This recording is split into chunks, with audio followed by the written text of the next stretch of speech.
ಎಲ್ರಿಗೂ ನಮಸ್ಕಾರ. ಇವತ್ತು ಶುಕ್ರವಾರ. ನಾನಿವತ್ತು ಬ್ರೇಕ್‌ಫಾಸ್ಟಿಗೆ ಪೂರಿನ ಮಾಡ್ಕೊಂಡಿದ್ದೆ. ಆದರೆ ಮಕ್ಕಳು ಪೂರಿನ ಅಷ್ಟೊಂದು ಇಷ್ಟಪಟ್ಟು ತಿನ್ನಲ್ಲ. ಹಾಗಾಗಿ ಅವ್ರಿಗೋಸ್ಕರ ನಾನು ಬನಾನಾ ಪೌಡರ್‌ನ ಹಾಕ್ಕೊಂಡು ಸರಿ ಕೂಡ ಮಾಡಿಕೊಂಡೆ. ಯಾಕಂದರೆ ಇದಾದರೆ ಇಬ್ಬರು ಮಕ್ಕಳು ಅಷ್ಟೇ ತುಂಬಾ ಇಷ್ಟಪಟ್ಟು ತಿಂತಾರೆ.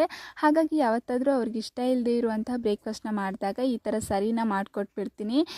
ತುಂಬ ಇಷ್ಟಪಟ್ಟು ತಿಂತಾರಲ್ವ ಅಂತ ಹೇಳಿಬಿಟ್ಟು.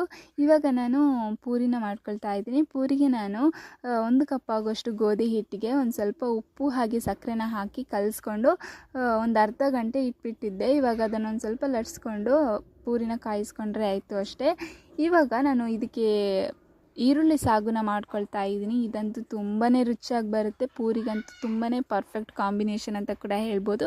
ಇದಕ್ಕೆ ನಾನೊಂದು ಸ್ವಲ್ಪ ಕಡಲೆ ಹಿಟ್ಟನ್ನು ನೀರು ಮಾಡ್ಕೊಂಡು ಹಾಕ್ಕೊಳ್ತೀನಿ. ಇದರಿಂದ ಥಿಕ್ನೆಸ್ ತುಂಬ ಚೆನ್ನಾಗಿ ಬರುತ್ತೆ. ಹಾಗೆ ಇದ್ರ ಜೊತೆಗೆ ನಾನು ಕ್ಯಾರೆಟ್ನ ಹಾಕ್ಕೊಂಡು ಡಿಟಾಕ್ಸ್ ಡ್ರಿಂಕ್ ಕೂಡ ಮಾಡ್ಕೊಂಡಿದ್ದೆ. ಇದಂತೂ ನಮ್ಮ ಹೆಲ್ತ್ಗೆ ತುಂಬಾ ಒಳ್ಳೆಯದು ಅಂತ ಹೇಳ್ಬೋದು.